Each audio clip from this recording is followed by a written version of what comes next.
Հետարքիր մի փաստ պետք է նշենք, որ Ալեքսանդր Թամանյանը թողել է աշակերտների մի ամբողջ պլեյադա, ովքեր շարունակել են նրա գործը եւ կառուցել են Երևանի տարածքում նույն ոճի շարունակություն, ուղիղ շարունակություն հանդիսացող բազմաթիվ շինություններ։ Նույնիսկ այն ժամանակ, երբ որ խորհրդային կենտրոնը 1955 թվականի դեկտեմբերին ստալինյան ամպիր ոճը համարեց բուրժուական, այսպես շռայլություն եւ հանեց շրջանառությունից եւ օրինակ Մոսկվայում եւ Կիևում դադարել են այդ ոճով շենքեր կառուցվել, Երևանում նրա սաները շարունակում էին նույն ոճի շինարարությունը դեռևս մի քանի տարի շարունակ։ Այս առումով այս շինություններն աչքի են ընկնում մոնումենտալ ճարտարապետության այդ հսկայական տարածական լուծումներով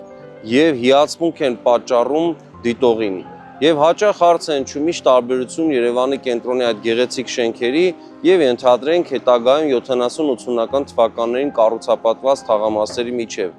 Այստեղ պատասխանը շատ հստակ է։ Այդ խոյակները, այդ շինարարական ճարտարապետական լուծումները էսթետիկական ընկալում են փոխում բնակիչների մոտ։ Ոչ միայն այդ շենքերում բնակվող կամ հարևան շենքերում բնակվող, այլ ամբողջ քաղաքի բնակչության համար։ Եվ հենց նույն մյուս թաղամասերի այցելուները եւս այդ խոյակներից էսթետիկական որոշակի ընկալումներ են իրենց մոտ ձևավորում։